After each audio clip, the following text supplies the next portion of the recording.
మీరు, మీ కుటుంబం, మీ నుండి కలుగు రాబో తరాలు ఇవన్నీ దేవునిచే ఆశీర్వదింపబడినవిగా ఉండాలి అని మీరు ఆశిస్తే, మీరు మొట్టమొదటిగా దేవునికి నమ్మకంగా నడుచుకోవాలి. దేవుడు మీకు ఇస్తున్న సమయాన్ని, డబ్బును దేవుని మహిమ నిమిత్తం పరిచర్యలో ఖర్చు చేయాలి. అంతేగాక మీలో దేవుడు తలాంతులను ఉంచాడు. ఆ తలాంతులను దేవుని పరిచర్యకై మీరు వినియోగించాలి.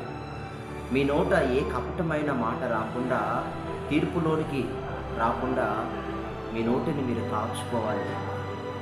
భూ సంబంధమైన మరి దేని మీద దేవుని కంటే ఎక్కువ మనస్సు, దేవుని మీద కంటే భూ సంబంధమైన మరి దేని మీద మీ మనస్సును ఎక్కువగా పోనీయకూడదు.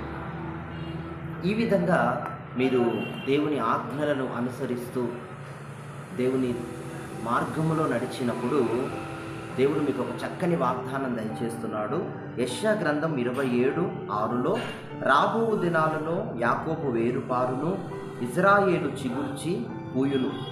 యాకోబు అని అన్నప్పుడెల్లా వాక్య భాగములో అది లోపల జీవితాన్ని సూచిస్తుంది.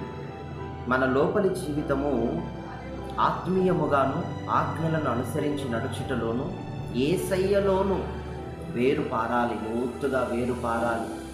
మర్మములను, దేవుని వాక్య మర్మములను గ్రహించుచు లోతునకు మనం వేరు పారినప్పుడు దేవుని యొక్క మర్మములను, దేవుని యొక్క మంచితనమును, దేవుని యొక్క సౌందర్యమును మరింతగానో మనం గ్రహించగలుగుతాం. రెండవదిగా ఇజ్రాయేలు చిగుర్చిపోయిను అని రాయబడింది. ఇజ్రాయేలు అనగా మన యొక్క బాహాటమైన జీవితం. మనం లోపల ఎంతైతే అంతరంగ పురుషుని యందు మన వేరు పారునో, బాహాటముగా ఇజ్రాయేలు అన్నప్పుడు అది బాహాటమైనటువంటి జీవితం, అది ఫలభరితముగా చిగుర్చిపోయిను. బాహాటంగా ఎంతో ఘనముగా ఉంటుంది. దేవునికి స్తోత్రం కలుగునుగాక. ఆమేన్. నీవు ఆయన పిలుపుకు తగిన మార్గాల్లో నడిపించబడాలి. అంత మాత్రమే కాదు, ఆయన మీకు సమీపముగా ఉండి మీ సంతానమును, మీ తదనంతరము వారి బాగోగులను, వారి క్షేమమును దేవుడే చూచుకొనును. ఆమేన్. బైబిల్లో ఒక మాట రాయబడింది, చెట్టును బట్టి ఫలాలు గుర్తుపట్టవచ్చు.